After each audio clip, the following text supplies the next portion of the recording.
Greetings, everyone, and welcome to a new episode of the One Shit Favorite Podcast. I'm your host, this week's Nerd Herder. Joining us tonight are Rick and Sam. Yo, what's good, y'all? Hello. All right, so let's start off real quickly with Scott about as the newest 7-star raid event has begun with the Water Terran type Hisuian Samurai. The first round is active now. It goes through this weekend, with round 2 coming next weekend, as per the usual. And coming December 1st, 8th, and 15th, with those days' respective new episodes for Horizons, we'll see a new series of anime shorts focusing around Terrapagos' path. So I imagine that in regards to Horizons, we're going to learn more about Terrapagos' backstory and maybe learn how it transforms and whatnot, and just get more lore info on Terrapagos or something.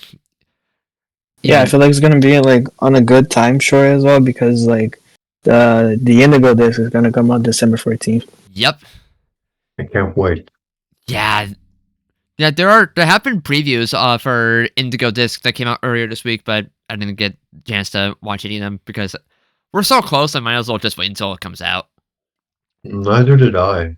No offense to any of those creators, because I'm sure that was like one of the best opportunities they can have. But yeah, I mean, considering how close we are, I can wait. This has been an interesting news cycle for the Indigo Disc because we had a little bit of info for the Teal Mask before that came out, but like next to nothing for Indigo Disc, especially after the Teal Mask came out.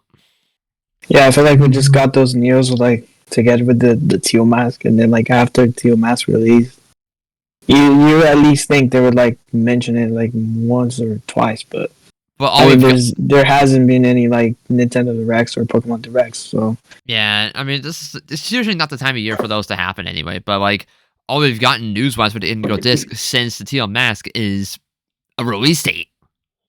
Oh yeah, and I believe the 14th is on a Thursday. Interestingly enough, but we got about like what 2 weeks ago or so. Yeah, less than 2 weeks.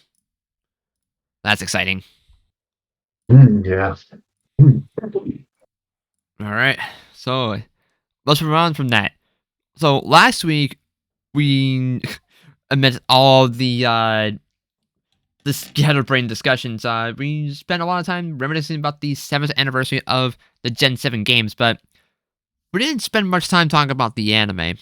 So before we get to that, Sam wanted to give his thoughts on the Gen 7 games, so why don't we start off with that and then move on to the anime? Alright, sure. So, well, where do we start?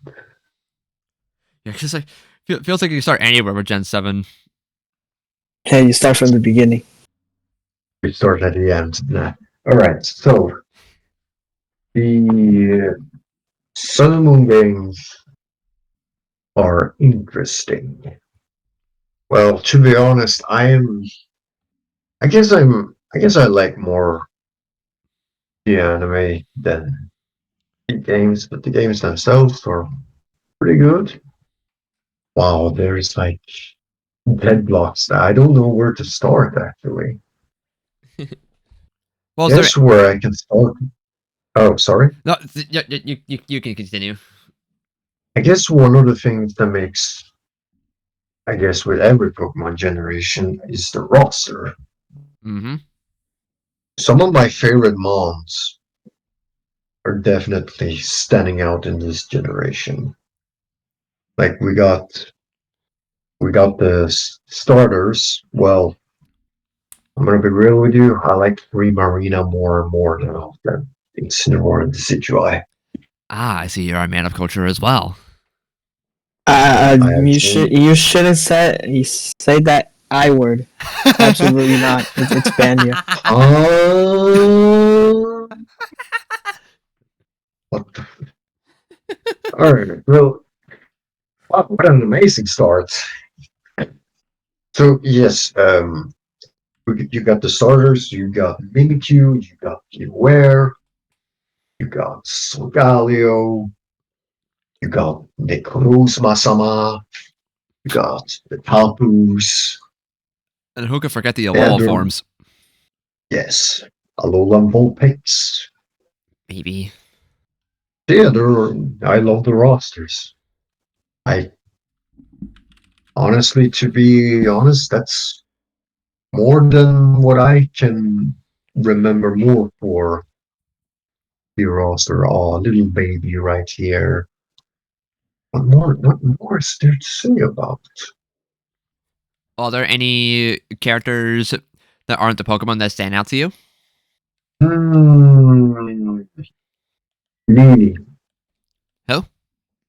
Lily. Oh, okay. Well, I don't like her much in the anime, actually. I mean, she's alright. One of the things that I love about the Sun and Moon games are, for the most part, aside from the roster, are the characters.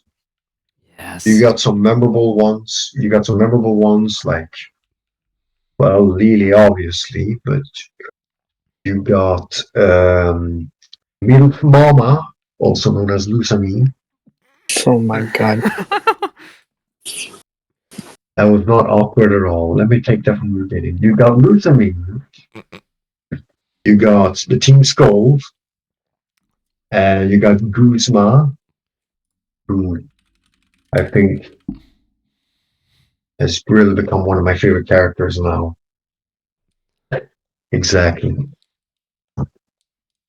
What more is there to say? There's also Professor Kukui. Did someone say Shaddy? Oh, here you go again. Here we go. Professor Chad! I wish Honey was here now. Can't also forget about Gladion. Yes, Gladion. He's also one of my favorite rivals. I love the. I know a lot of people are split when it comes to the cutscenes. I will admit some of them do drag on a little bit, but there are really some outstanding moments in the games. Definitely. Like for example, when you, the player, and Lily um, summons the flute, the Oh my Sun and Moon god, flute. I love that part. Me too. And depending on which game, well, Sun or Moon, you can summon Solgaleo or Lunala. Mm-hmm. I love that part. And speaking of that, I never got to mention that you basically got to spend the entire story bonding with a legendary Pokemon without even knowing it until like the climax. I think that's so cool. It makes the climactic encounter with the Fox Legendary that much more memorable in my opinion, because you've already spent Yeah, a lot of time with them. I think that's part of why I love I Rhydon and agree. Miraidon so much in Scarlet and Violet. Yeah, I feel Yeah, like they're me going in too. the right direction because, like, in the past few games, I'm not saying it's like bad, but like, you kind of just find it. It's like trouble time, and then you fight it and you capture it, and then that's it. Like Sun and Moon, I like mean, in Ultra Sun, Ultra Moon, they kind of like deviated from that, and I think that was like a really good idea. And like you Definitely, see it, like it happened again, like a little bit of Sword and Shield, I guess, but like mostly more in like Scarlet and Violet, with like I Miraidon and agree. Koraidon becoming your red Pokemon. yep, exactly. Like you feel much more I mean, connected with them as a result. yeah, not that there's anything wrong with the past variants, but like when you look back at them, it's more like, oh, you're fighting this, you know, big enigma entity that you have to stop to save the world. I Hmm. mean, I love that, but you're not as attached to them as opposed to, well, as you said, Sun and Moon, or especially Scarlet and Violet. Exactly. It's kind of like That's why I, you just like capture it, and then next thing you know, it's in your box. Or if you're like a kid, you put it on your team, and then you sweep the Elite Four in the chip. Basically. captured. Don't forget you captured it with a Master Ball too. The Uh, Don't do cherry on that. top. Don't do that. 10-year-old me was guilty of that, by the way, when I got brought my No, Pokemon no. Card. I think you should use a Master Ball and a Magikarp. It's much better. What Or if you I told you I accident? What if I told you I accidentally used my Master Ball and apps a long time ago? What? Oh, No way. comedy gold. Comedy Much better gold. than using on a legendary, to be honest. Oh, that's so funny looking back. That's hilarious. Oh my god. 10-year-old me is like, oh, an Absol, is that a legendary? Drops a Master Ball at it. I mean, if you're Look using on it things. on an Arcanine, then I would get your point. It's it's the legendary Pokemon. Oh, yes, that Pokemon that was called the Legendary. And the anime wants to believe us that it's a legendary, even though it's not a legendary. It is a legendary to me. I mean, But we're not gonna get there because some people are gonna Yeah, say let's that not, Arcanine. let's They're not go gonna down that say rabbit that. hole. Well, I think they're gonna call Arcanine Mickey Mouse legendary, and I don't want to hear that. that is true, yes. So, where were we? Oh, right, Sun and Moon. hmm What else is there to talk about?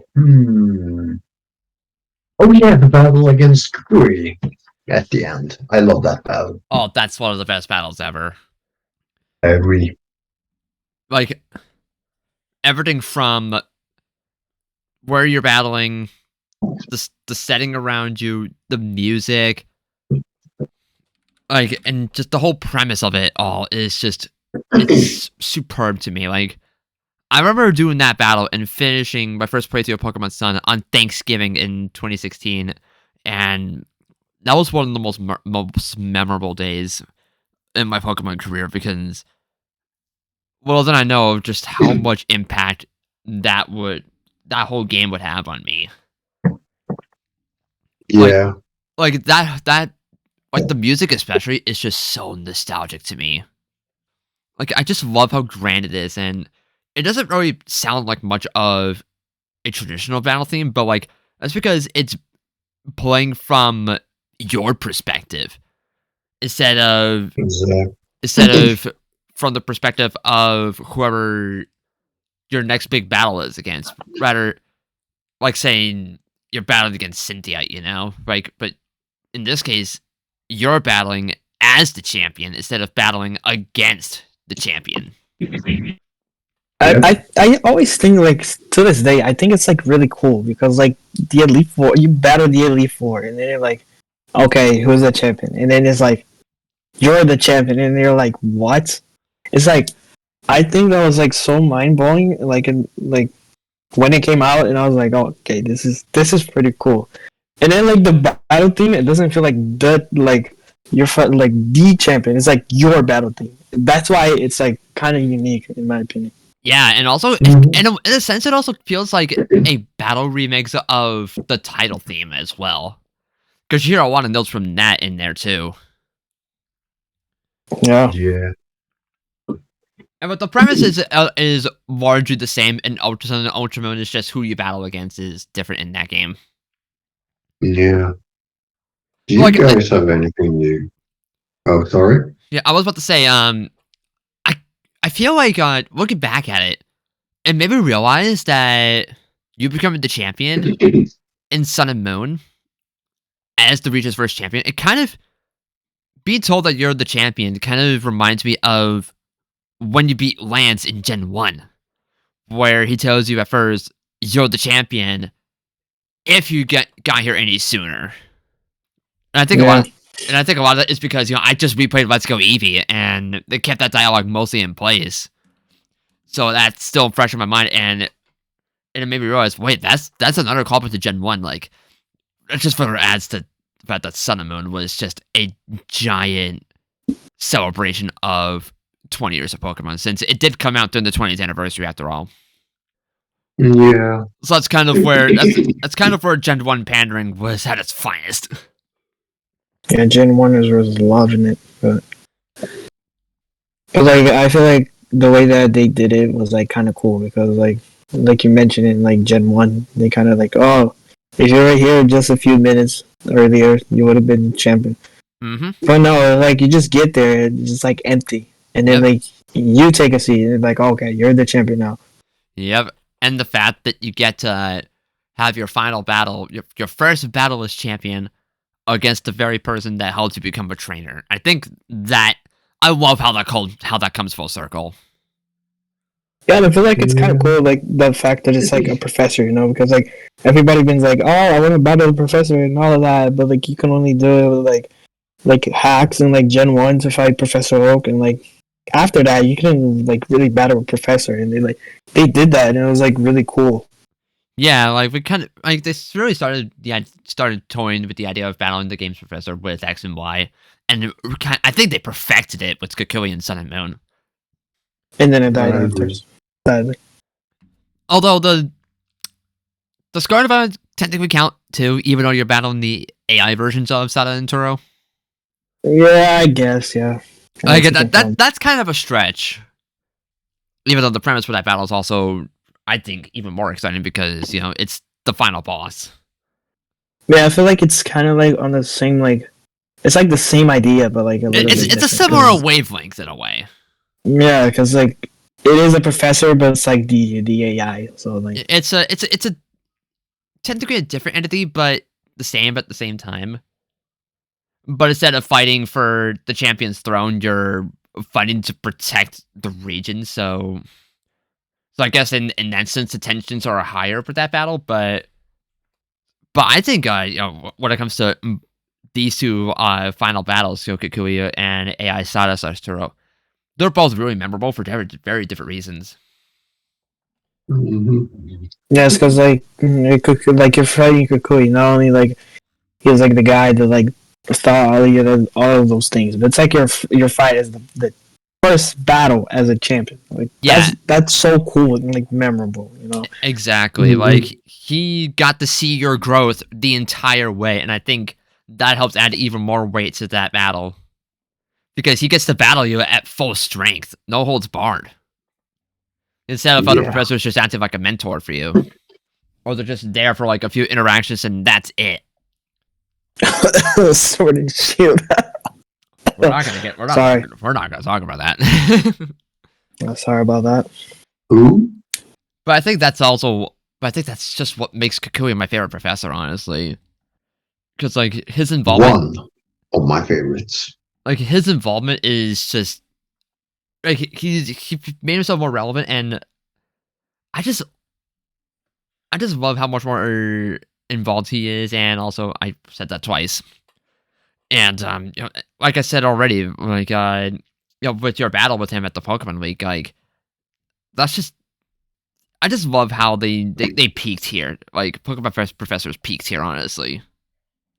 Mm-hmm. Yeah, and I feel like it's not only in the games, but he also peaked in the anime, which I think it was like really good because like most of the time it's like the game and the anime is like one is like kind of like outshining the other, but like Gen 7 it kind of felt like they were like on par with each other. They felt unified. Like, they felt like equal to each other. They felt as good as each other. They were like kind of mirroring each other because like sometimes the anime kind of just deviates from the game.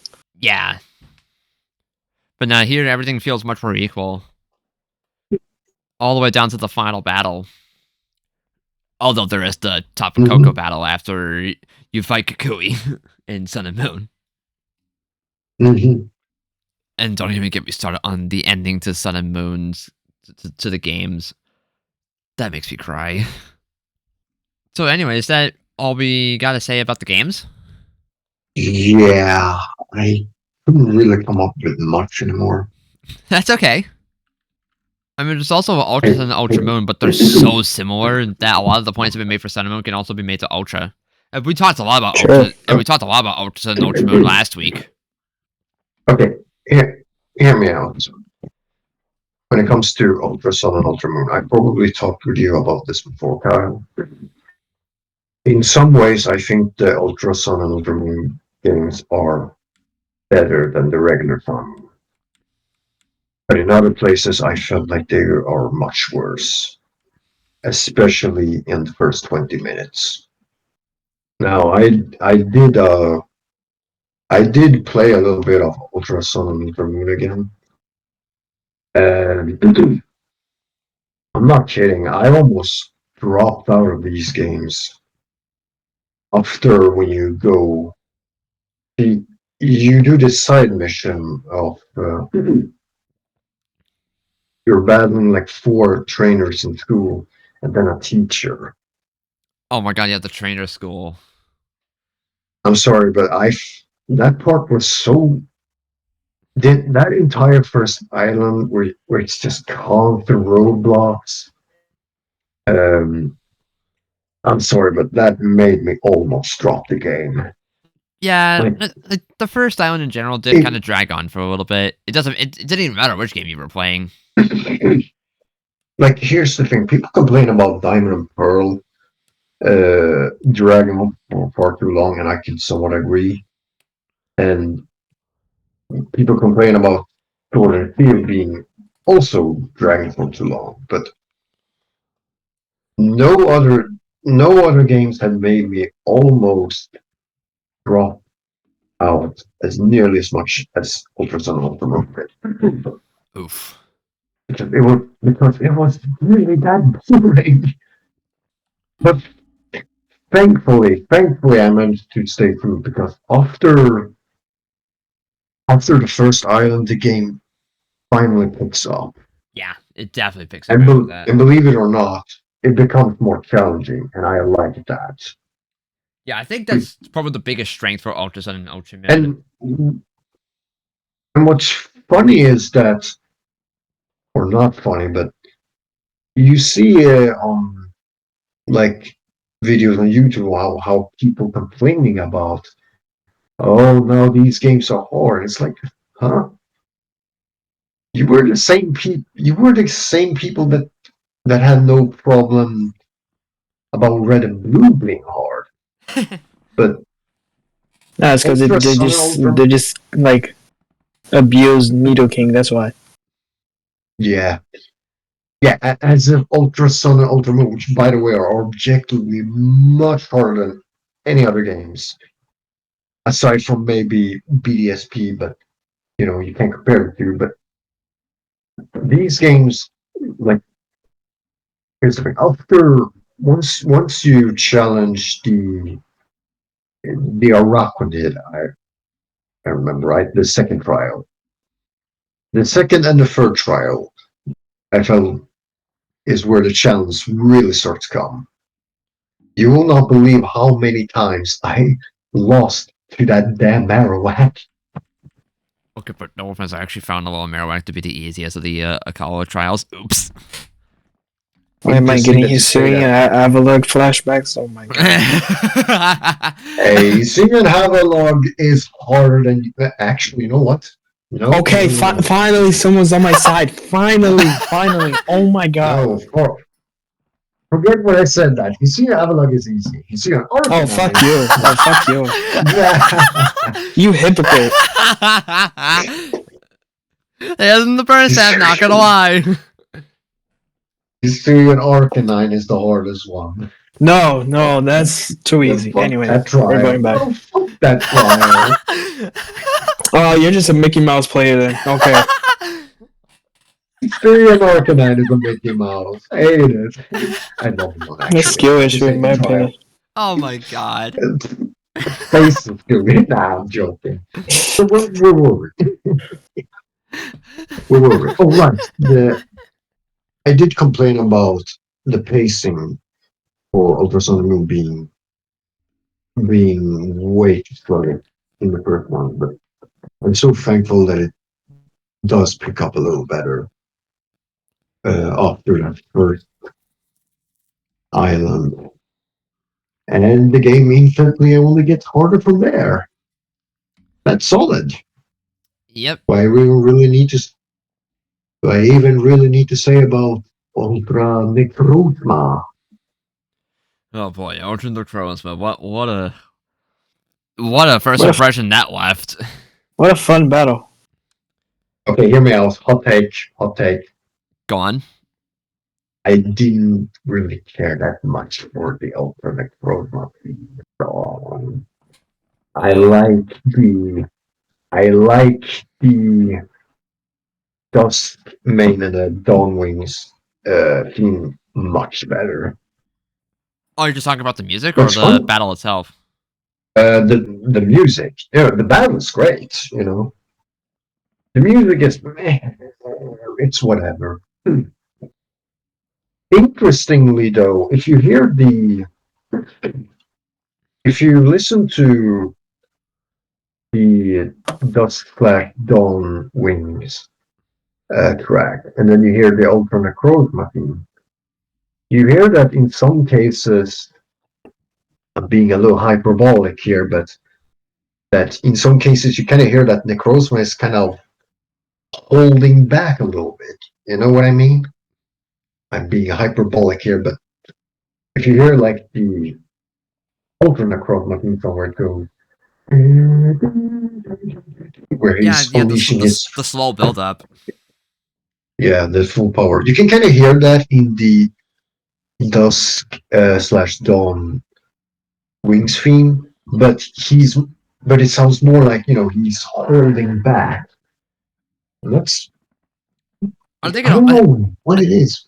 I think to also add to that, like the balancing for Dawn Wings and Dusk Mane, they sound a lot more intense in general right from the get go. Almost like there's a sense of urgency because you have like one or two cutscenes and then bam, cuts right into the battle. No dialogue, Yeah, no words exchanged. You just go straight in. exactly. And ironically, it's one of the Now, easiest battles in the game, especially if you're playing Ultra Moon, because dark types yeah, go burr. those types too. That too. It's an interesting contrast on how you battle Duskmane slash Dawn Wings and how easy they are. But that's just the beginning. Then you get to alternate growth, and you're like, oh shit. Yeah, that's where shit really goes down.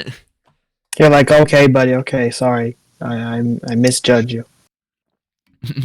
unless you're being a meme maker and have like a focus that Araquanid using the show. Oh, that's funny. Or better yet, have a Zolrar come out disguised as Salazzle and just completely one shot him. Or better yet, you toxic solid. Okay, but like that thing has coverage for basically everything. Like, Yep. oh, that thing's a powerhouse. Plus, I think that's fought at a much higher level too, because when you fight Necrozma the first time, it's like level 50 or something, and then when you get to Ultra Necrozma, it's like level 70. 60, I think. Oh, it's 60. Oh, right, it is 60. It is 60. It's right, it's 70 when you go up Mount Mauna Kea. Right. Yeah. Well, regardless, it's still a hard battle. Yeah. But there are some obvious ways to make it really easy. Like I said before, Focus Araquanid with mirror codes. Absolutely ingenious. Going back to I did talk about I did mention press cycles and whatnot, and Sun and Moons. Well, at the time, it was exciting to get so many trailers in such a short amount of time. At the same time, they also reveal too much.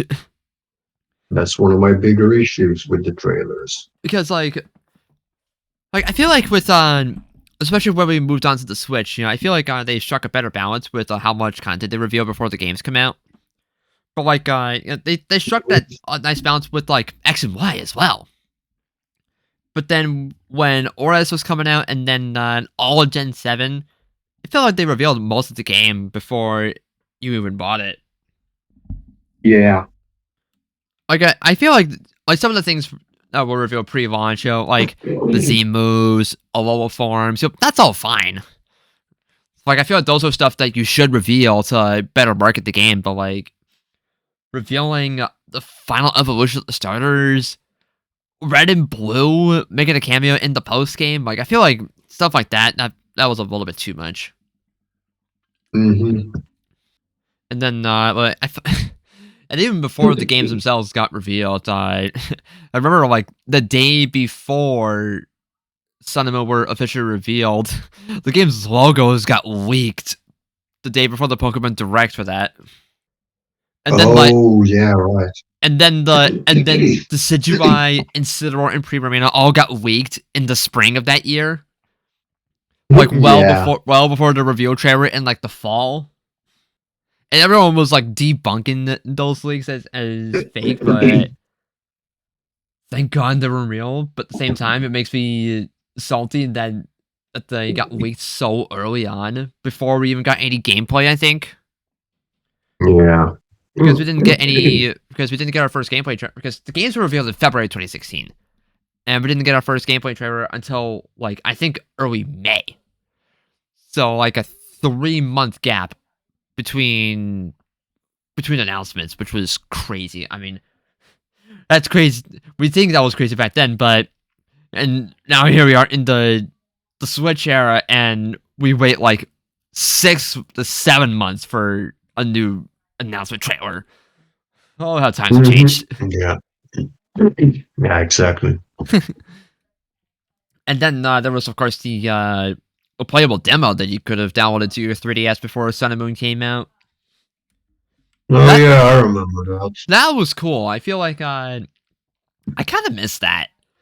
Like, I feel like, well, first of all, I feel like offering a demo version of a game is just a better thing as it lets people try out the game before they can even buy it and gets them a better Yeah. idea of if that game is for them. But anyway, I like this was like completely original content. Like it didn't follow the game's original story at all. Like yeah, it had some things that are similar to the original. Like of course you fight Team Skull with Hal, and you can see some of the level forms. Like the demo was how we discovered Owl and Doug Trio. I thought that was hilarious. And then if you played the demo version, then you can get Ash Ninja Who. And then but like the areas that you True. explore, like especially the routes outside of Halloween City, they were completely original in the demo. Mm-hmm. I just thought it was super neat. Like I remember downloading that on It was like good. I remember downloading that on like every single 3DS because I was just so hyped for Sun and Moon at that point. And I just couldn't wait for the games to come. Like It was good for its time, for sure. but this was basically me. Me with the DLC part 2 right now. Mode. That is a big ass mode. I just want to play the game. Yeah. That's fair. Like I need to finish the Teal Mask in Violet. Like I finished it in Scarlet, but I have not done it in Violet yet. I've kind of been procrastinating. Understandable. I don't think there's really that much else to talk about when it comes to the Sun and Moon games. Yeah, like we touched on a lot of it last week, so there's really not much point in repeating much. So I guess we could probably move on to the anime then, Yeah. because we kind of Oh wait, glossed. one last thing. Yeah. Sorry, one last thing. Rainbow Arc is peak. That's about it. Huh? The Rainbow Rocket Arc. Oh yeah. Yeah, I did mention that, and we had an interesting discussion about that too. Yeah, I think it's kind of it was forgettable.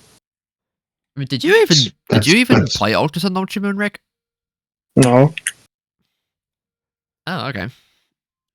Well, like I said before, these games are very divisive. You either will love them or hate them. Yeah, they are a little bit controversial, but like compared to some of the newer games, they look pretty good by my comparison. Don't even get me started on. Move it on. Anyway, it's not about anime time. God, where do we even start with this? Like we did we did kind of gloss over it last week. Mainly talk about like our first impressions of when it was coming out and whatnot. But I don't think we went. Oh, I don't think we went much further than that. I think we just started. I don't know what happened after. Yeah, we kind of started talking about it, but then we kind of just went off track and didn't go back. well, I'm more biased towards the Sun and Moon anime, if you can tell, but If that's all right, I can tell you what my first impressions were. Yeah, go ahead. Okay, so you know, okay, so like in the time where everyone after like X and Y ended, everyone was having a good time, and I just thought it was all right. Then we got to see what everyone considered to be like the most polarizing trailer ever. Oh my god. Now, I don't blame them. I mean, you see the shift in art style. You even saw videos of like top 10 worst art styles in the history of anime. Guess which one ended up at number one? Oh Jesus Christ. If you, if you guess Sun and Seven Moon, Deadly you're Sins. Oh, correct. never mind.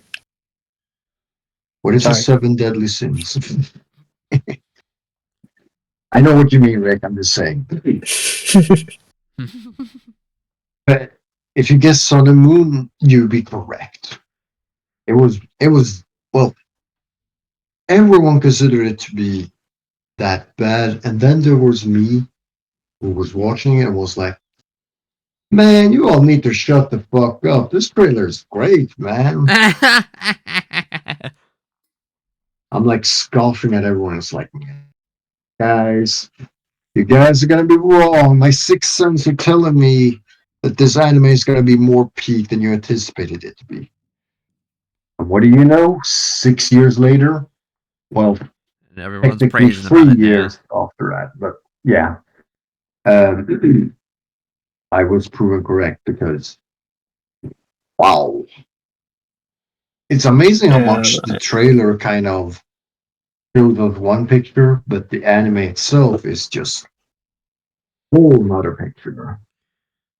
yeah. I mean, this is coming from a perspective that as soon as I saw that trailer in the post, I was like, okay, this is gonna be dog shit. What the hell is this? And then like a couple episodes rolled around, I was like, okay, it's picking up. And then it started to like be really good. I was like, okay, I'm not gonna say any other word. Okay, I'm a hater. I was a hater, but Mhm. they had me in the first half. Not gonna lie. And I don't blame them. It's like you see the trailer, you see the ideas, you see the concept, and it's like, man, Ash is going to school. What the dumbest idea ever. Well, No, ever. I think that whole like thing that like he was going to school. Oh my god, the amount of people that was fuming. I was like, oh my god. Like, I mean, I wasn't mad, but like, I was like neutral. I was like, okay, let's see where this goes. But like, a lot of people was like, this kid is dumb. He's going back to school. No way. He just like almost was a champion and now he's going to school. What the hell is this anime? This is Mickey Mouse anime, fraud ass anime. Like, I was like, just wait until it comes out. Watch and then see. And everyone was like, "Oh my god, this is gonna be worse than Best Wishes." I'm like, Don't get me you can't started. really come. You can't I really think it's compare those impossible to be two. worse than Best Wishes. Let's be honest here. Reboot wise, I agree. Like reboot wise, for sure. I But feel like like, I also like one of the main like problems I had with it was like the transition because like the anime has like such good transition to like a next region like AG to like Diamond and Pearl or like oh yeah, Black and White to X and Y. Like X and Y to Sun and Moon felt like nothing. Like he's just like, you know what? I'm going there for vacation. I like this place. I'm staying. Like, where's the transition? What is this? What is this? What am I watching? and it's like, yeah, on like a first view, it's like a bit more goofier than the previous one, and it's like, yeah, I will admit once again that bias inside of me. I almost kind of said that I preferred the goofier, goofier, rounder style of Sun Moon. But No, oh I feel well. like after it came out, like, and like now that the anime is finished, I feel like I feel like that's the right move they did, because if they had like that art style they had before, it wouldn't like really fit the vibe, because the vibe was like more chill and like relaxed. You're like in a lull and all of that. You're not like really fast paced and all of that. Obviously, it had like a fast paced moment, but like it felt more like just set back a little bit more, like compared to like past generations. So I think like now, I think that was the right move they did. Yeah. I agree. It also felt, as we're pointing past the trailer, it also felt like they had more like a grounded cast of characters as opposed to the previous one. And that's not saying that, you know, the previous cast of characters are terrible by any means, or that they're bad. Take take as the biggest Diamond and Pearl stan who, you know, thinks Dawn is the best character, and you know, I love the Diamond and Pearl cast. That's my favorite. But the Sun and Moon cast just had kind of like a unique cast of chemistry that really I felt wasn't really as touched upon as the previous one. Yeah, I You know, feel you like they had had like a little bit more freedom and like opportunities to play around with the cast, because they had like such unique characters, and like it's like more than two or three, because like in the past we would have like two or three like companions, and like now you have like more than three. So like they had like more opportunities, and kind of like they kind of just played around with that, and that's why it felt like so unique. Yeah, because you had more room for like more development and more storylines to take shape along with that too. yeah, exactly. And you had like more interactions, so that's like on top of it. Exactly. It just felt like the cast felt more complex than your usual. And I know Yeah. complex is like a very huge term. I'm not saying that the previous one were complex by any means. I'm just saying that, you know, the amount of variation you see with the you know, the cast chilling out. Let's take for example the most obvious one being, well, Lilia Mallow or Shinki Aoi, or you know, even something like Lana Kiawe. I'm just bringing up examples here, but you get what I mean. Yeah, yeah. I also really, what else is there to like say about it? I really love most of how most of them kind of change, you know, in their own ways. Let's take I know Lily is the perfect example of this, but let's take more of the one that people tend to overlook, like Sophocles, for example. If you know, in the earlier ones, Sophocles was, I wouldn't say that he was quiet by any means, but he was mostly stuck in his own world. It isn't after until, you know, after the episode where he thinks that he is moving, where he begins to opens up, you know, he struggles more to the cast. And that's really, really good. And it only continues over there. For example, when he helps during the Ultra Beast arc, when he, you know, tries to help Celesteela, where he really, really sits on his goal more.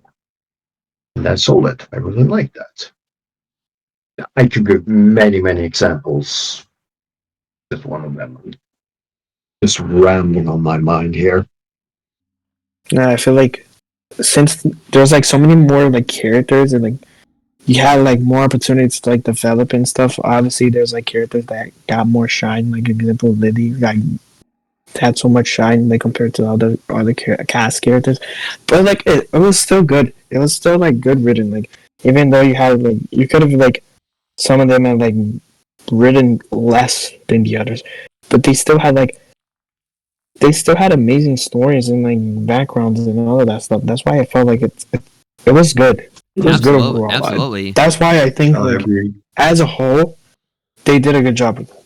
Yeah, and I feel like the structure I as a agree. whole felt much more different in Sun and Moon compared to previous generations. It's not that previous generations did not have a good structure for its progression and whatnot, but like Sun and Moon's just had a different vibe to it. Kind of like how the games had a different Mhm. vibe compared to previous entries. So they kind of, they went hand in hand in a sense. And I feel like we've kind of mentioned this already, but like the amount of development that each character got, despite the large cast that we had compared to previous generations, is so impressive. I think a lot of that is because just because Sun and Moon has such a long runtime. It had well over 100 episodes to flesh everything out. Like obviously you can do a similar job in a short amount of time, but like I feel like with a cast as large as Sun and Moon, you kind of need to have the series be longer to fully to truly fulfill the imagination and idea that the creators were going for. I don't know where I'm going with this, but No, I agree. hopefully I'm making sense with it. No, I get what you mean. I agree with Like I said, of having this that. small group just going around this giant region and whatnot. It's They're traveling from point A to point B. yeah, exactly. Instead, this one is Uh, like it's much more centralized with smaller trips, with yeah.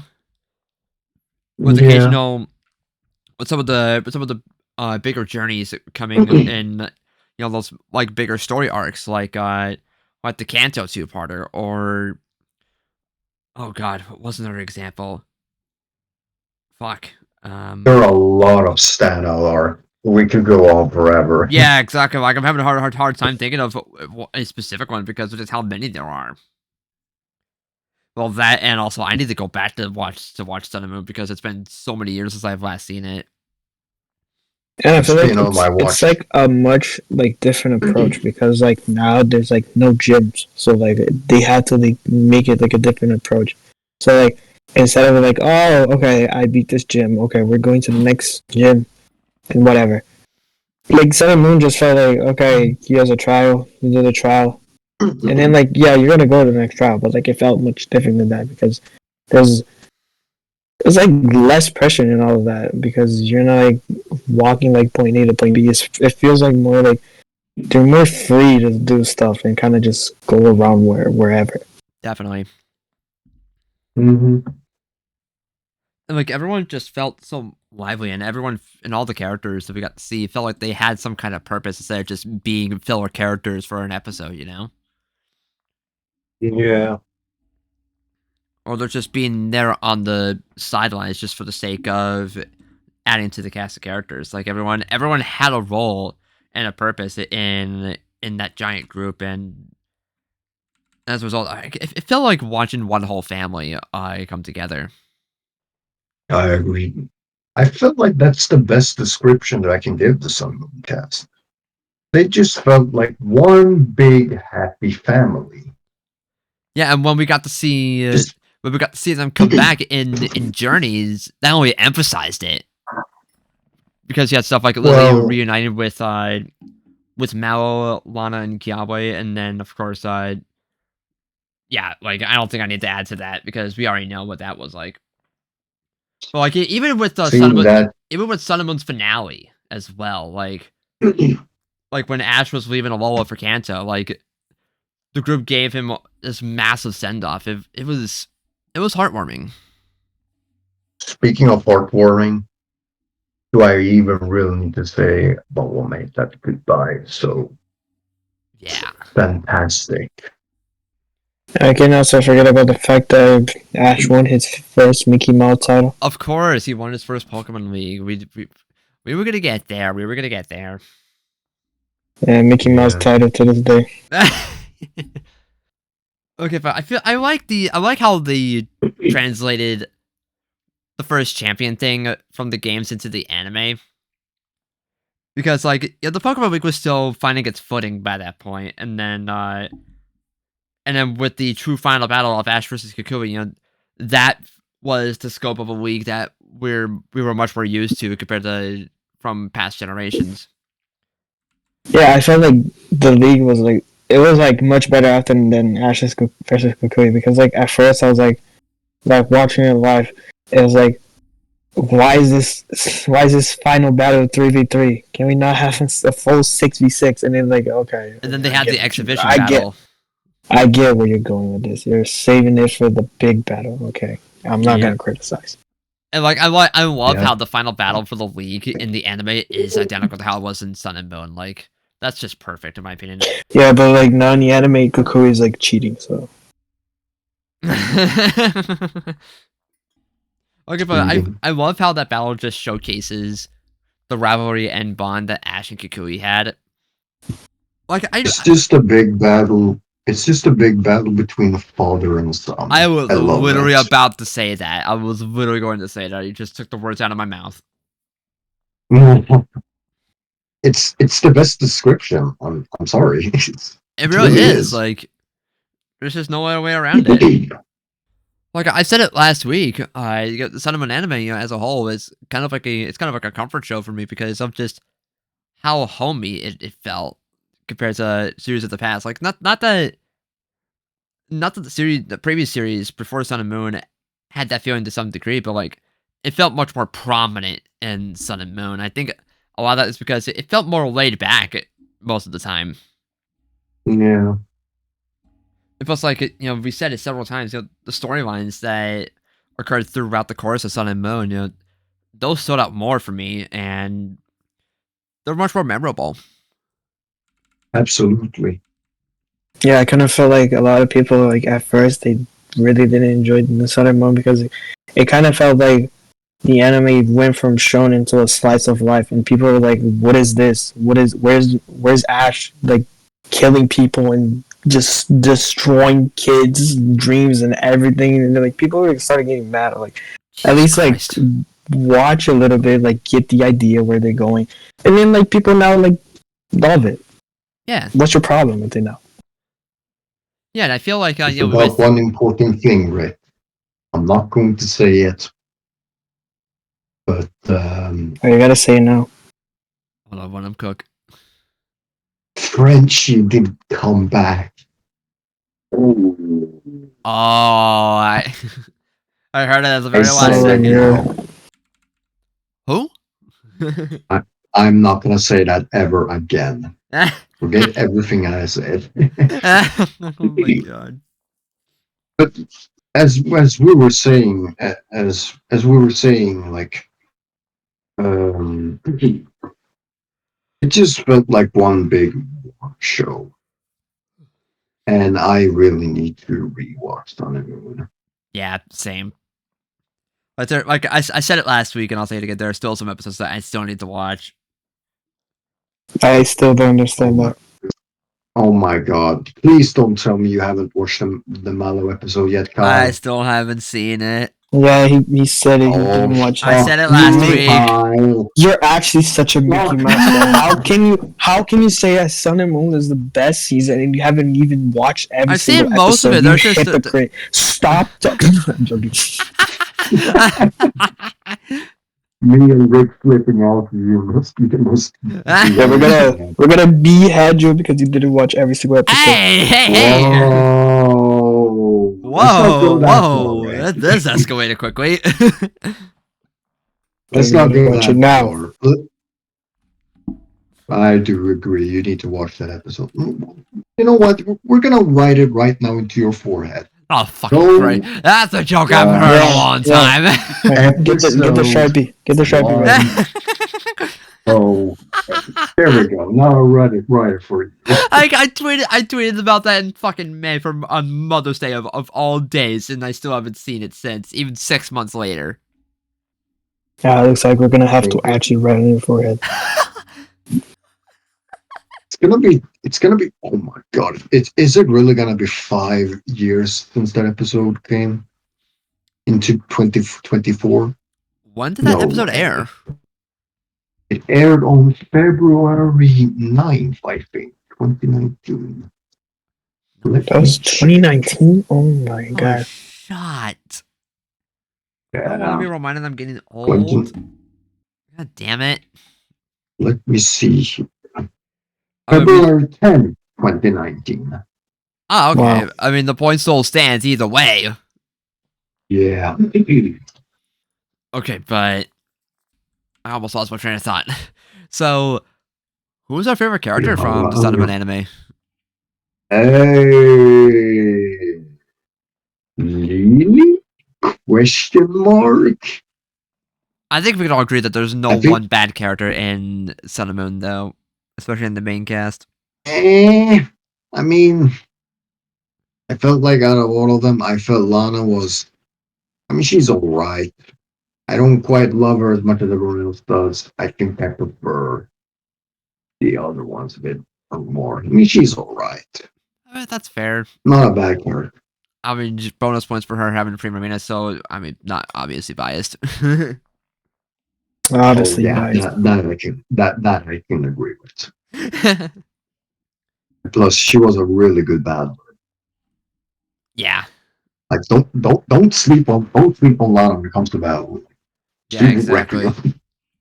Okay, so, I think I would say Gladion, to be honest. yeah, that's fair. Gladion. Oh, I love Gladion. Gladion's awesome. Like, I think, like, the whole storyline of Lily and Gladion trying to find clues of where Mon is, I think that was a really cool idea. Like, and it, like, hints of backstory with, like, Mon's Zoro arc, for example. Oh yeah. And also, Lily fixing Bagheera as well. Like, that was just Yeah. It was like the little details that it made it so good. exactly. And, like, Lily in general is my favorite character out of any generation, for that matter. So, like, He's amazing. yeah. Such a fake Or fan. at least, What about Don, huh? or DOG. Oh my god. Dawn will always be number one. I will Facts. be the first one to tell you that. And I will be the first one to say facts. Like, okay, here's the thing. When it comes to like which character I like better than Lily, it's obviously Dawn Honestly, and the two Iris are neck and neck and for May. me. The two are neck and neck for me. Like, Like, most, obviously fair. like most of the time, it kind of feels like when it's kind of comes down to how I'm feeling that day. But like when I think, Absolutely fair. because like I grew up with Gen 4, so like the nostalgia plays a big role. But like even so, like Dawn also stands out a lot for me as well. And I had canon that when Lily, Gladion, and Musume were searching for Mon, they ran into Dawn, and her and Lily became besties. Oh, we need to write a fanfic about that. I really should. I need to get back into writing in general. Anyway, that's the point. But like, Yeah. Okay. but like, I think it's also because when Sun and Moon was airing, it was timing wise from a personal perspective, it couldn't have come at a better time because I was going through a bit of a low spot because Gen 7 was coming out during my final year of high school, and so there was a lot of uncertainty where I graduated that summer in 2017. And some of my favorite episodes of Sun and Moon were coming up by that point, with like Lily getting snowy and her going through her past as well, and eventually overcoming Yeah. her fear of Pokemon. Like those episodes were just spectacular, and it was Snowy's capture episode is what made me fall in love with Roland Vulpix, because I was like, yeah, Interesting. that's still one of my favorite episodes ever because it's showcasing. It was a huge step for Lily's development because she got her own partner Pokemon and she made her first big stride of knowing and feeling comfortable with touching Pokemon again because of Snowy. Yeah. It also amped up her confidence a little bit, and I really Yeah, like it that. gave her that confidence boost and eventually overcoming her fear after the Fava arc. Mm-hmm. Okay, that very episode where Ash just straight up tackles him. Yeah, I remember that. I mean, to be fair, like He kind of deserved it. he tossed Rowlet like a football. Like poor guy, like poor little Rowlet. My man just went AGS for like a second there. He used like 0.1% of his AG powers. Also, I know, right? but Like, that's the thing. What I like about the Sun and Moon anime is that there is a lot of laughter, a lot of sadness, even some anger and some disappointment here and there. But like, there's just so many emotions about this anime that I love. Yes. just, they're comfort characters for me. Full stop. Hmm. Like I love them. out of all the characters from Sun and Moon, like Lily's one of the first ones that comes to my mind. Absolutely. Like I'll the first to admit, I've had a couple dreams about Sun and Moon when it was new, including when I finished the game for the first time. Yeah. Like I remember that night in 2016, I dreamed about the going through the Sun and Moon game ending again, and I woke up bawling. To this day, no Pokemon game has done that for me. Like I For never sure. thought it would happen to me like that, but I get proven wrong. Like it just shows how strong my emotional attachment is to these games and the generation as a whole, whether it be the games or the anime. Yeah. Because like it gives us that warm, comforting vibe for me.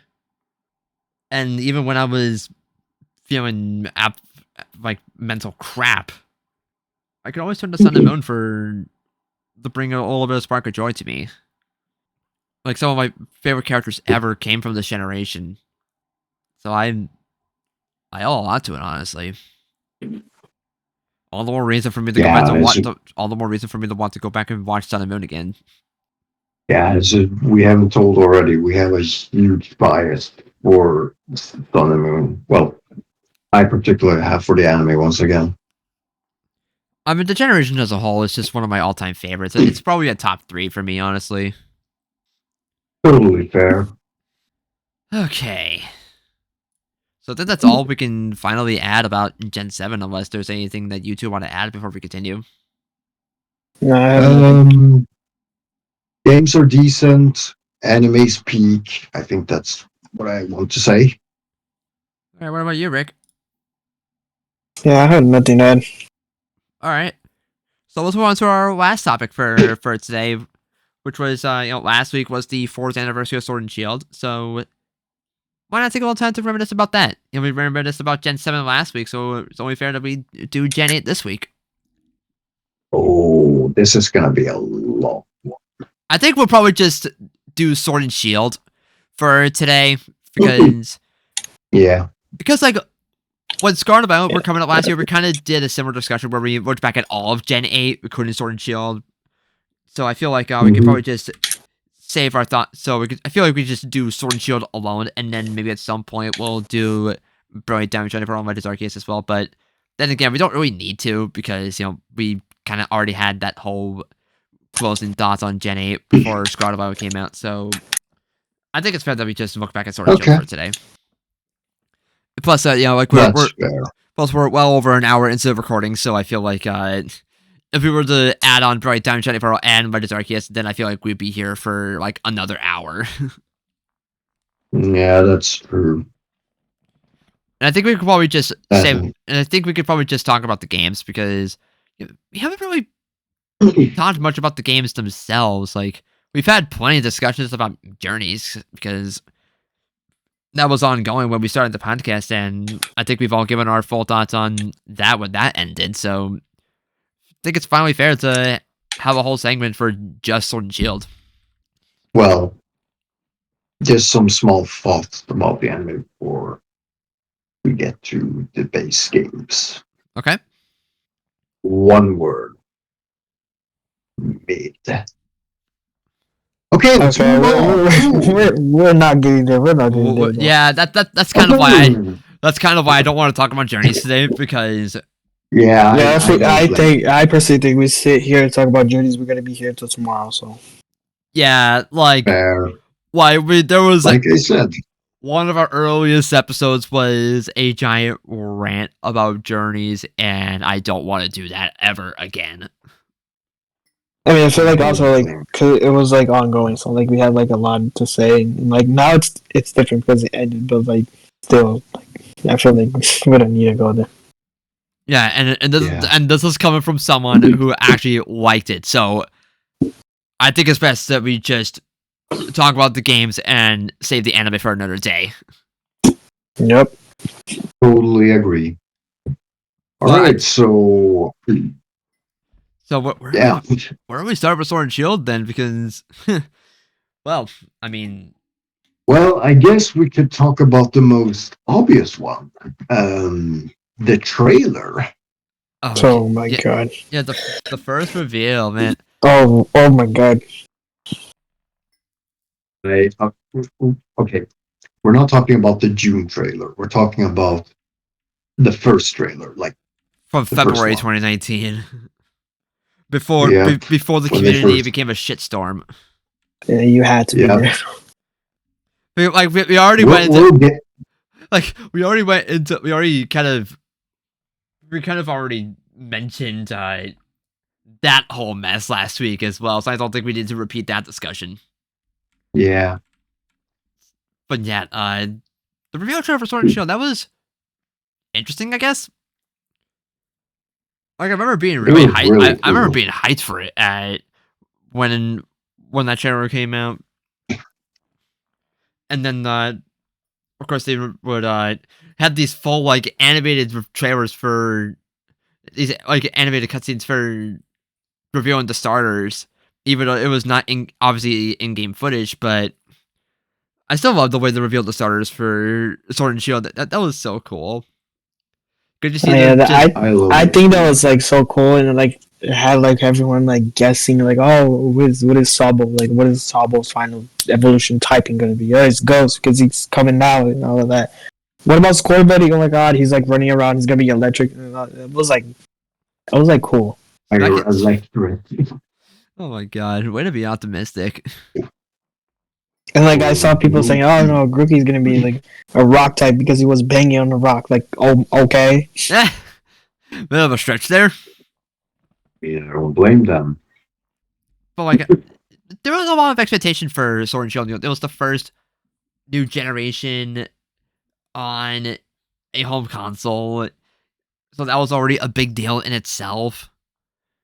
And of course, it was the first I remember. it was also the first traditional mainline Pokemon game on a home console outside of Let's Go.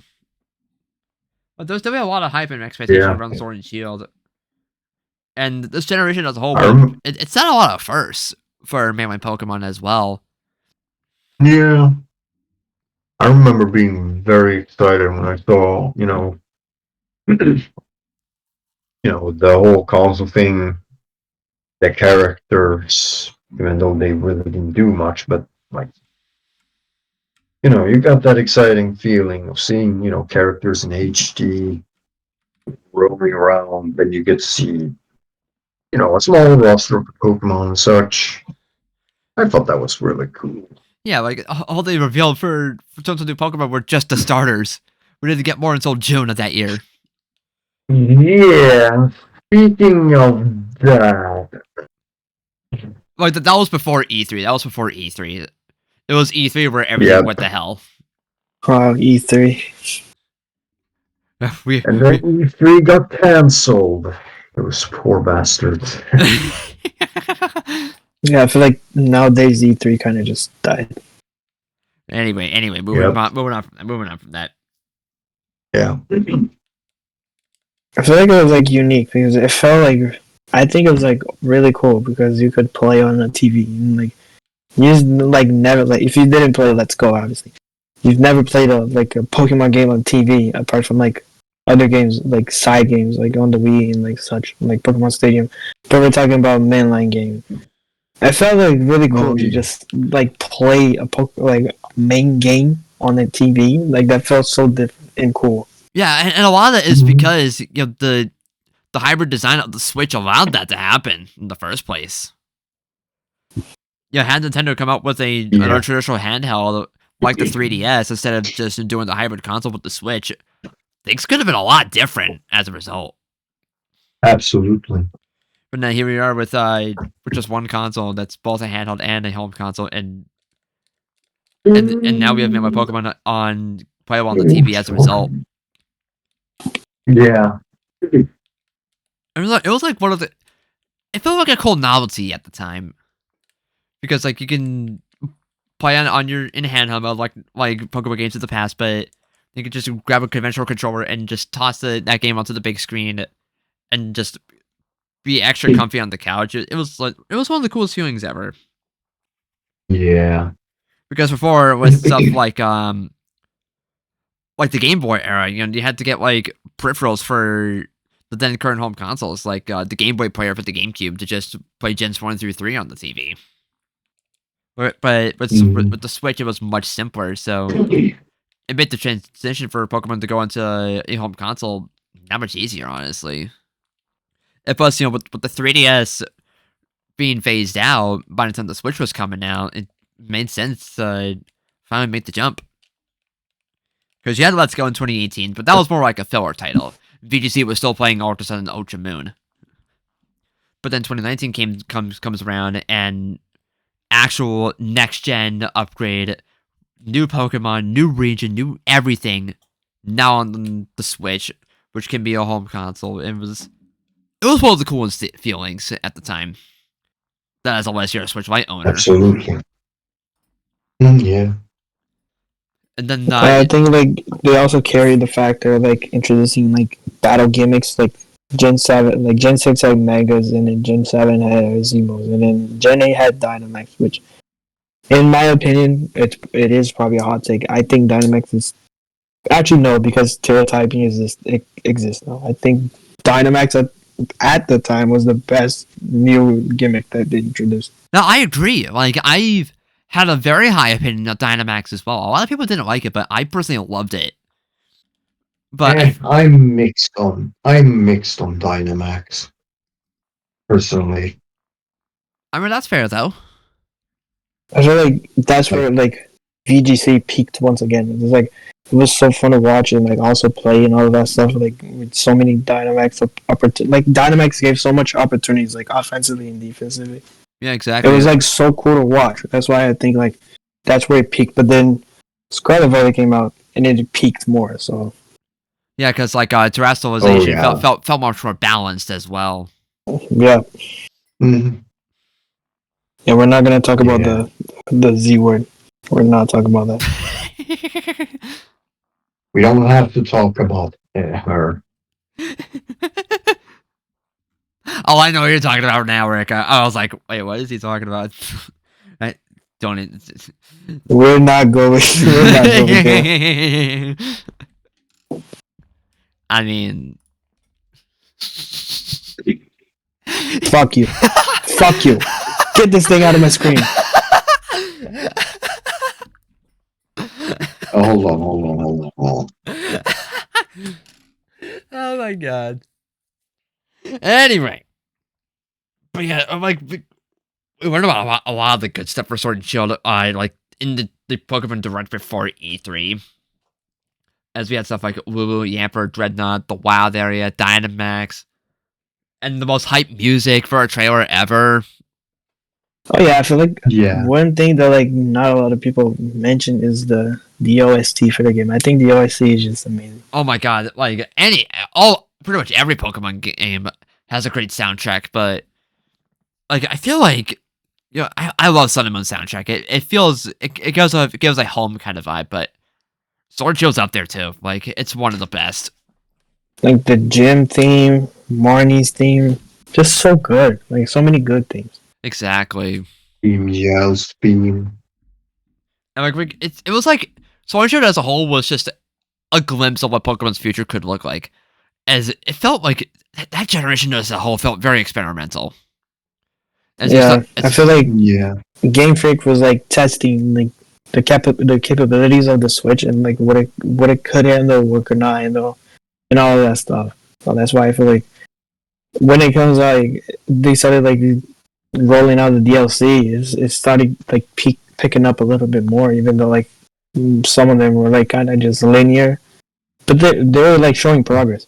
yeah, exactly. Like, and Sword and Shield was the first Pokemon game to drop the tradition of releasing an enhanced version in favor of paid DLC, and I feel like that was probably the perfect time to finally do it because And of you how Yeah, know much. what? And I you know still think what? that's like I a better decision than like releasing like a whole new game, you know, like an Yeah, enhanced exactly. yeah, version. I actually Because like some prefer that people more may not over. just want to buy it, you know, like and you give out the DLC is like much simpler because you're just adding content to the same game. Yeah, and you get to extend that game's Exactly. lifespan as a result. Yep. Sorry, Sam. What were you saying? No, I was saying that I actually prefer the way that they have been dropping more DLC more over a third version. Yeah. Because Or sometimes third and fourth with Ultra Sun Ultra Moon. Yeah, like Ultra Sun Ultra Moon was a weird case where it was a split enhanced version. Like, I love those games, but God, the decision to make them in the first place was weird. But anyway, moving yeah, on. I'm just super glad that that they're experimenting with DLC here with Sword and Shield, but they're just enhancing it more and transitioning it better to Scarlet and Violet as we saw with Chill Mask and now with the Indigo disc releasing Yep, in yep, September. yep. I Like I much prefer the more over just buying a third version when you just get the Yeah, and the same DLC game. also introduced one of the best characters. You guys already know who I'm talking about. Yep. Carmine? There's no way. Should we tell him? Does he know? Mustard? That's Gower. I am so confused. Wait, it's Clara, isn't it? No, yeah, I'm talking about Out of Armor. Oh, Uh, I thought we were talking about Scarlet Violet again. I'm a dumbass. No, no, we're not. The topic is Gen 8, Come and on, you guys think Kyle. about Gen 9. Like Sam brought up Scarlet Violet, so I thought we were continuing that discussion. Yeah, I was so confused. What the hell? What are we talking about here? Oh You my guys are Mickey Mouse guesses, by the way. god. Okay, okay. But seriously though, who is it, Rich? Really? Clara? It's Clara. Oh my god. Duh. Yeah, I just said Clara. Duh. Oh, yeah, he did, but I don't think we heard him say it. I don't think we heard him Well, because I don't think I didn't hear it. That's why. I think you were too busy yelling at us.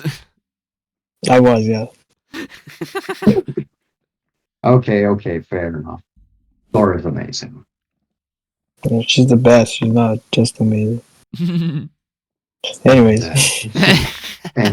so she's a little hot too. Anyway, I heard that. you know. Oh, there she is. Best ever do it. Look at her Until we winking got to to the Gen 9, camera but and we're not just going to talk about that. We'll talk about Gen 8. absolutely. So where were we? Oh right, yeah. Third version. I much prefer the DLC more over just buying a third version. Yeah, same. It makes the gameplay and the lore just feel more consistent. Not only that, it's also cheaper to put out and cheaper for us to buy. I agree. No need to spend like $80 on Yeah, if you look at it, if on we're like talking about US prices, it was like $30. It was like 15 for each DLC, which was like a really good price. Yeah, like I feel like the value overall was just much better. I agree. I feel like that was probably one of the best things to come out of Gen 8 as a whole. Plus, like, Yep. going back to the experimental bit, because they wanted to keep Sword and Shield as like the main game for VGC, which was not the case for Pokemon games of the past. So that allowed subsequent games of Gen 8 to kind of have their own more unique identity, which I think is probably one of my favorite bits about Gen 8. Each game has their own more distinct identity. You know, Sword and Shield is the VGC game. Brilliant Diamond Shiny Pearl is the return of a classic, and Light is Arceus is a different take on the mainline Pokemon game. Whereas Sword and Shield, I wouldn't necessarily call it simple because that really should go to Brilliant Diamond Shiny Pearl. But like it's the classic next gen upgrade, and it's what people expected, you know. But I think a lot of people thought we were gonna go open world right when we get to the Switch because like Zelda and Mario's first entries on the Switch were open world, and we thought Pokemon was gonna go in the same direction. But like I feel like that's setting your expectations a little too high.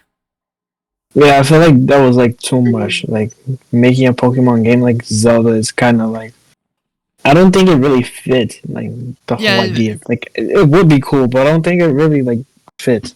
Yeah, exactly. And plus, like it was Pokemon's first time on a home console, so there was going to be some growing pains with this generation.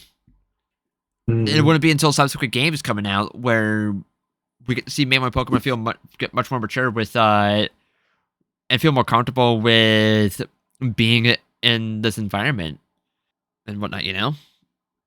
So like a lot of stuff that we saw from like Sun and Moon were also carried over into Sword and Shield. You know, we talked about the battle gimmick, but also like rainbow variants came back for Galarian forms. And honestly, I feel like Gen 8's kind of peaked. I love Alolan forms, but like I feel like Galarian forms are just much more memorable. And plus, certain Pokemon that got Galarian forms, also got a new evolution on top of that. Like Galarian Lino, the Obstagoon is the best example. Yep. And you have Galarian Meowth and Berserker as well.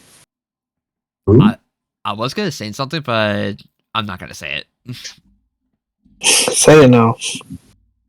No, because it's not a positive. It's not a positive comment. Oh, you're gonna keep it to yourself, bro. I don't want to make the discussion negative. I mean, we're discussing, right? I know. You're sharing your thoughts. I know. But I've already expressed my thoughts on Galarian Meowth and Berserker in the past. It's well documented by this point. Yeah, there's shit. Just say it. I'm not gonna say it now. Besides, we have better things to talk about, like the gym leaders. Hello. Yes. Definitely Milo, Nessa, Abu. Like, I feel like Galar has one of the strongest gym leaders lineups in a long time. Yep. Oh, and he muted. Oh my god. Yeah, I feel like the juniors were like unique, and like there was like a gym challenge and all of that. They had like their personalities and all of that. It was like really good. Yeah, definitely. It also kind of lines up with the Pokemon League, which was like totally different than we usually know. Yeah, exactly. And I think it was like really good. A lot of people hated, but I think it was like really good. I personally loved it. I feel like it was a nice take on the Pokemon League because like we've always been known to expect the Classic Elite Four, and we've already knew who the champion was before the games even came out. So, so I feel like changing the league a little bit. I feel like it was fine. Plus, I feel like the league is a better setting for your final battle against your rival. In this case, was Hop. But the story definitely wasn't perfect. I definitely feel like it was not quite as good as Sun and Moon's. And don't even get me started on the fucking post-game story. Like, holy shit. Yeah, the story was a little weak, I'm not gonna lie. Yeah, it was a little bit on the weaker side. Compared to, like Sun and Moon. Not gonna lie, I kind of forgot what this plot was even about in Sword and Shield. And, like, Professor Magnolia... But that's okay, like... most of the characters in Sword and Shield makes up for it, in my opinion. Definitely. Well, we have great characters and overall fun gameplay. It's just a battle. It's just like it's just a story that kind of lets off the gas a little bit. Like it's not the worst, but I definitely would not say it's one of my favorites. Like Me it definitely has its highlights. Like when you have that big battle against Eternatus, but like, there were definitely some moments that could have been handled a little better. But I do like how we had like more than one rival in this game with not only Hop but also Bede and Marnie. They were also fantastic characters. I gotta talk about Bede's team. Yeah, Bede's battle theme just slaps. And so does Marnie's. Cannot forget about Marnie's and Hop's too. Yeah, I mentioned Marnie's. Yeah, I just wanted to say it again because her music in general is awesome. And we got our first dark type gym leader in this game. Hello. Yes. Oh yeah, that's true. Forgot about that. Yeah, we also forget about that, but it took until fucking Sword and Shield to finally get a dark type gym leader. Almost 20 years, no, exactly 20 years after the dark type was introduced with Gold and Silver. Yeah. Which is just absurd to me. And also Piers has his own battle theme as well, which I think is amazing. But then again, Team Yell, honestly, I could care less. Like I think one of the weaker points of Sword and Shield was also the team. Yeah, like it was kind of bad. They didn't really pose much of a threat. Like, I mean, Team Skull was. They're alright. It felt like it felt like Team Yell felt like a discount Team Skull. I actually like their theme better. Oh, their music slaps. Like Team Skull's theme and Team Yell's. Like the Team Yell's themes absolutely slap. It's just the characters themselves. It's just the characters themselves outside of Marnie and Piers. I just don't care. Yeah, I don't care that much really either. It's kind of like the same thing with Rose. Like, as a character, he's great, but as a villain, I felt that he was a bit underwhelming. Yeah, I can kind of understand. But yeah, it's... I think Kanye also mentioned this too, that his theme is one of the best. Yeah, like Rose's battle theme is just godly. I don't even remember what it sounds like. Oh my god. There's just no way. Well, I actually don't remember. Bro, there's just no fucking way. It makes me wonder if they really put so much effort into being more than him as a villain.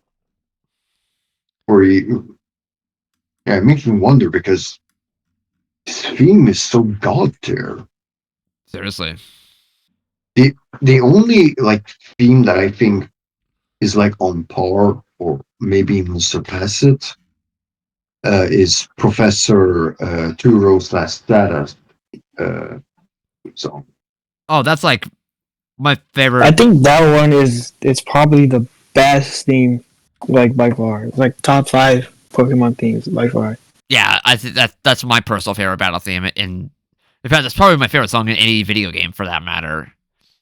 Like for the longest time, it was probably Dialga and Palkia's battle theme, but like Sada and Turo's just knocked out of the park. Like that took a lot of work to surpass it, but somehow it did.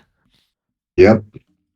Like Rick, you were watching me finish Scarlet, and were you there when I finished Scarlet? I was, yeah.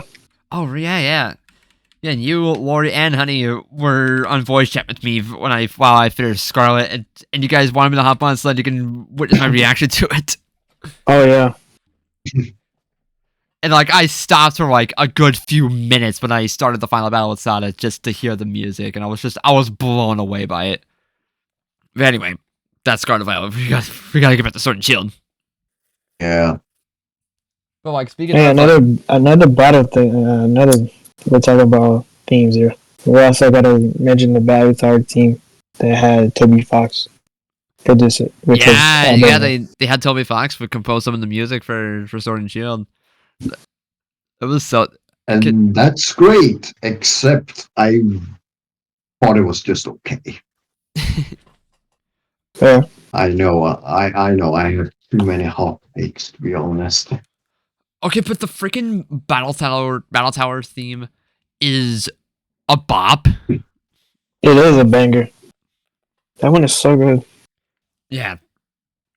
And like I I don't mean, it's know, all right for sure. it was just Sword and Shield's soundtrack in general was just really, really good, and it only was made better when the DLC was rolling out. Because Yeah, another theme that I like is the when you battle the dogs for the first time. That one is really good.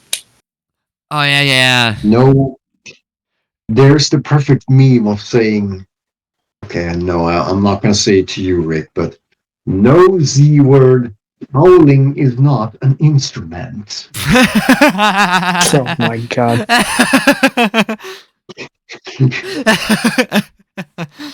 I know. I mean, if you heard Slumbering Well, which you probably have, Oh my god, you Slumbering probably Wild is know what I mean. incredible. Yep. Woo! Like just I God, love that. I could go on and on about Sword and Shield's music. Honestly, it's just too good. Also, I feel like Sword and That's Shield. I feel like Sword and Shield peaks with character customization. I don't know if that's a hot take or not, but like, I just love. No, I don't no, think I it's a hot agree. take. Oh, I I agree. probably think it's probably the best one. The best. Yeah, I agree. Like, Legends Arceus was also good for customization, but like Sword and Shield, I just like how much variety there was. Yeah, I missed that. Now we're stuck with school uniforms, sadly. Ugh. Yeah, I'm not a fan of that either. Like, all we get is Or just spring uniforms, a damn The summer different season uniform, versions. How cool, right? a goddamn winter uniform. Fucking hell. Get me out of here. But Yeah. Sword and Shields was like so good. yeah, it was peak for character customization, honestly. Once I saw that I don't car think we'll T-shirt, ever I get. never took it out. It's still there. Eh. I don't think we will ever get as strong of a character customization as Sword and Shield. God, I hope God. so because I really hope they bring it back, please. give us the variety Yeah, me too. of Sword and Shield with because like we were because like customizing our faces in Scarlet Violet is way more in depth for whatever reason, and we have more hairstyles to choose from in Scarlet Violet. But like if you could combine Scarlet Violet's best parts of its character customization with the variety of clothes that we had in Sword and Shield, then you'd have the perfect match. It's like Exactly. we get one, but we lose the other. You know? Yeah, Why can't we get both? Like, seriously. They gotta, I hope that happens for the next game, whatever that ends up yeah, being. Gen 10, make it happen. Gen 10th 30th anniversary, please. In fact, I actually pointed out last week that it's possible that we could see the next generation in 2026 for the 30th anniversary. Yeah, But that's a discussion for another day. absolutely. Oh, wow. But yeah, there's we haven't even begun talking about much about the DLC yet, outside of like Clara and whatnot. Yeah, we're only gonna talk The about Car. DLC is huge. Like honestly, I think personally, I feel like the Crown Tundra is probably the best part of Sword and Shield from a gameplay perspective. Oh yeah, by far. I agree. Like I love the environment of that area. There's a decent amount of Pokemon you can get there. I love the three different stories that you can do. Like it really like we said it several times. Sword and Shield just felt like a precursor to Scarlet and Violet with how it experimented with many different things. Since Scarlet and Violet carried a lot of what Sword and Shield experimented with like being an open world, having different Mhm. stories and whatnot. Absolutely. Yeah, it's like they use like Sword Shield as like a beta version, and they just peaked with Scarlet and Violet. Yeah, exactly. Because that's Mhm. definitely, and I hope that with the Indigo Disc, we'll see more of like. I want to see some form of like catching legendary Pokemon, like how we had Dynamax Adventures in Sword and Shield, for as an example. Come back for the Indigo Disc, because that was like one of the best features in Sword and Shield from a multiplayer perspective. Because like For sure. the max raid battles, they they were fun, but they got easy after a while. Because like although one thing I did appreciate is that I believe starting in I think it was at the end of 2019, they started doing these shiny raid events, and that was like one of the best methods to get started shiny Pokemon. Oh my god, don't remind me. They started with freaking Magikarp. I had like headaches for days when I tried to do those damn tiny raid battles. But we haven't gotten a single one of those for Scarlet Violet yet, and I kind of miss them. Yeah. But yeah, I feel like I just really like how Dynamax Adventures. It was probably my favorite multiplayer feature in Sword and Shield, because like the challenge felt fair because you're not bringing your own Pokemon in. There are some legendaries that are harder to take down than others, like Rayquaza, for example. Zygarde, pop, Zygarde. Oh my god, don't get me started. But also, like that's one of the best ways to get shiny Pokemon from there too, because of how high the odds are. Though on the contrary, it takes a while to do those checks because each Dynamax Venture takes like 30 minutes to get through if the run's even successful in the first place. But also like also the freaking Articuno, Zapdos, and Moltres getting Galarian forms with the Crown Tundra. That was interesting. So I feel like out of all the legendary I Pokemon to get regional variants, those were the best choices. I As far felt as like the Galarian form for the uh, Kanto birds were a direct upgrade in every way. yeah, because like the Cantonian versions, I could honestly care less for, but the Galarian forms, that now we're talking. Like those were definite upgrades over their Cantonian form. Yeah. Plus, I felt like they were a bit more memorable too. Exactly. Plus Like for example, their fucking battle theme slaps. I agree. Like you can't come and tell me that. Let's take Galarian or Kuno for example. God, that one was a little tricky to figure out because it would create clones of itself.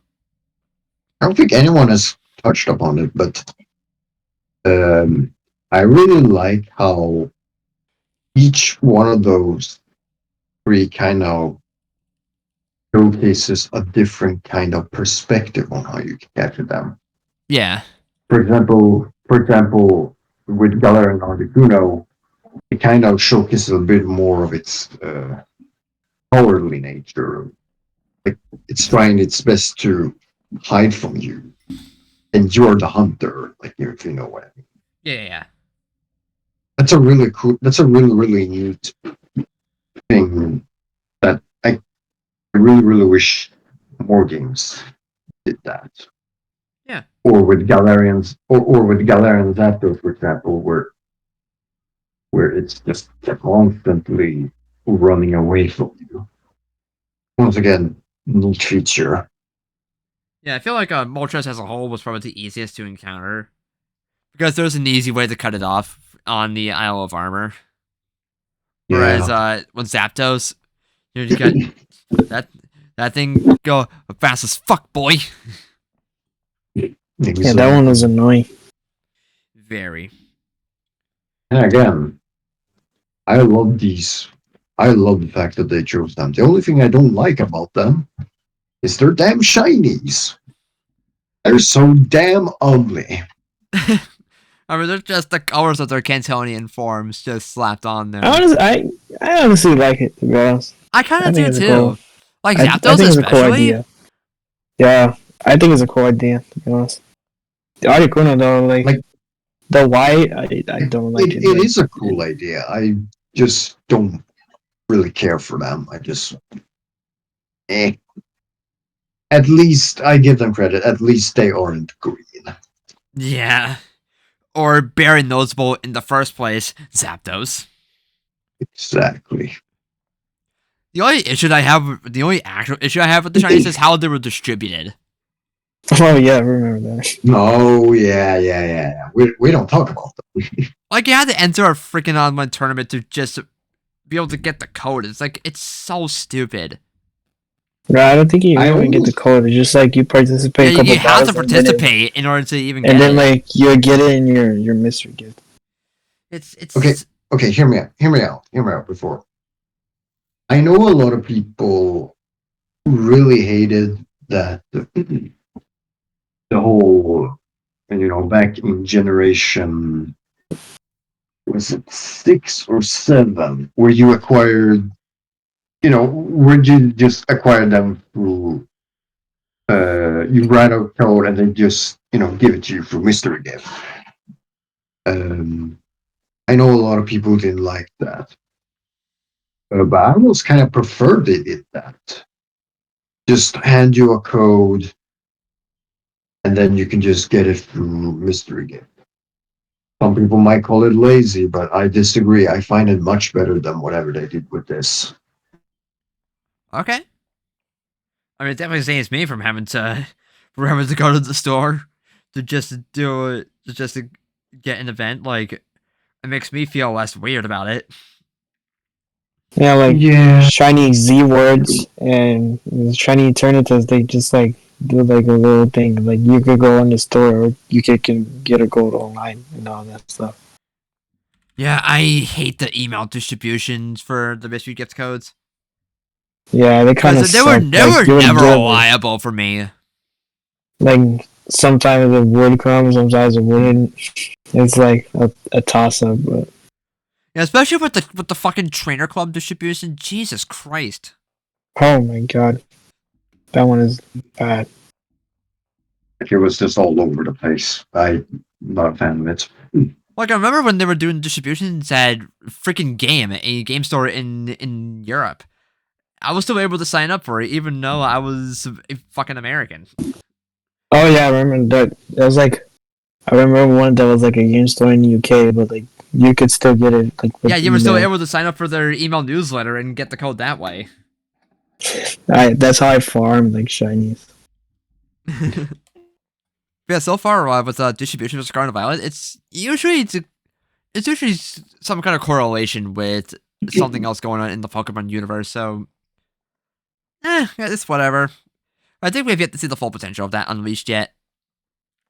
Yeah, I feel like it's because I feel like they're probably waiting until like they release the DLC and stuff like that, so they started like rolling around like shiny version of the legendary boxes and all of that stuff. Yeah, exactly. Mm-hmm. And I hope we do get distributions for Shiny Koraidon and Miraidon because those shinies are fucking awesome. I agree. A lot of people, for some reason, hate Shiny Miraidon. I don't see why. They're uncultured. What did Shiny Miraidon even look like? I think it's grayscale. It's silver, just like all like futuristic. Yeah, like all the other paradoxes. Yeah. I personally like it. It's cool. Like I don't know, like people. I love it too. Even though I agree that Koraidon is much better. Yeah. And I like how the box legendary for Sword and Shield. I love how they play into the cyan and magenta color scheme for their shinies. I think that's really cool. Yeah, look at this. That's cool. Okay, I just realized I accidentally posted it on podcast talk, but that's whatever. Like normally I will admit that most of the future paradox shiny variants kind of look bland and dull, but Miraidon looks fucking cool. And also Iron. And also I almost said Iron Hands. Iron Valiant. Yeah, because they're like all the same. They're all like silver, but I think it looks good. Yeah, but let's get back to Sword and Shield though before we go too far off topic. Yeah. True. But like the DLC for Sword and Shield also let you let your Pokemon follow you in the overworld when you're in one of those two places. But I didn't like I how it was love implemented. that. Yeah, when I feel like it was like kind of bad. I wasn't a big fan of it. Really? I fucking loved that. The only thing, the only thing I didn't like was that you couldn't have the Pokemon follow you in the like Oh main. yeah, in the mainland, yeah. I feel like I feel like Yeah, that could have been neat too. was a little I feel like disappointed about that. it's like you have like a Snorlax, and then like it's like 10 years behind you, and then it just And disappears it and despawns and appears instantly behind Okay, you. respawns. that I can agree was pretty dumb. Or you have Yeah, it just like like me, disappears and then gives you a jump scare. Yeah, they don't keep up with you. or Like or they're not at have the like same me pace with you for like they were in Let's Go. yeah, Which to this day I or feel have like like is me for example. which to this Sorry, day God. I still feel like Let's Go is probably peak fallen Pokemon because they kept up with you I and personally, you could also ride some of them. I personally think it's still hard going Soul Silver. Yeah, Let's Go kind of gets the Well, edge for well, me, but that's just my opinion. like I was saying, or like me for example, I had Rain try and follow me, and just moves incredibly slow and then disappears. So like if you want to keep your I Pokemon, find it it's almost like Game Freak kind of saw this and then decided, okay, let's make some mons go a little faster in the Scarlet Violet DLC, as I mentioned with Hatterene. Move a little faster compared to like in the Sword and Shield DLC, where it's just like very slow trying to keep up. It's actually kind of funny at the same time, especially when you're in the Pokemon camp and they're like trying to race each other. oh my god, I Wait, who loved the Pokemon Camp. Like at first I was underwhelmed with it because we were coming from like Refresh and Sun and Moon, Ultra Sun and Ultra Moon, but I've come to like it more the more I played Sword and Shield. And I honestly, almost kind of prefer it. I I just wish that we got the implements for Pokemon Refresh yeah and I Pokemon Ami. yeah, the only thing I miss in Camp from Refresh and even to me is just being able to pet your Pokemon. Like other than that, it's perfect. I agree. Because Can like we? Can we? I just I hope in the future games. Uh, I don't think this will happen, but I just want to see a future game where we can get the implements of Ami, Refresh, Pokemon Camp, and Pokemon Picnic. I think it's called. No, it's also Pokemon Camp.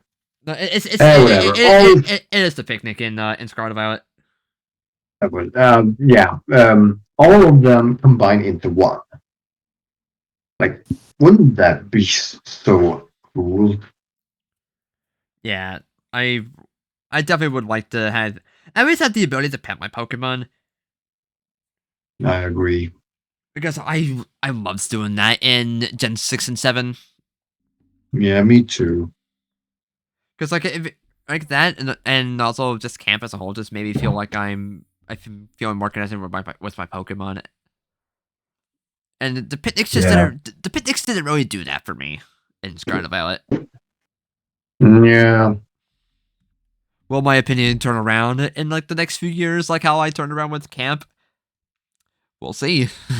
I I doubt it. You never know though. Yeah, that's true. But yeah, I don't know if there's much else I can add about Sword and Shield, honestly. Like, they're some of my favorite Pokemon games ever. I had so much time on to each version, and they're just a ton of fun. They're not perfect, but It's really good. they're not perfect, but they're still great. They're really good now. So, do we have any closing thoughts about Sword and Shield then? Hmm. I think so, yeah. What about you, Rick? I don't have anything. All right. Well, I think that's I think we could probably end it there then, because we got through everything that we wanted to talk about today. Unless there's anything that you guys want to add before we do close. Nope. Nope. All right, cool. So I guess that can wrap things up for this week then. Well, thank you all for tuning in. Until next time, through it all, we're still family. Want you to family. Goodbye. Later.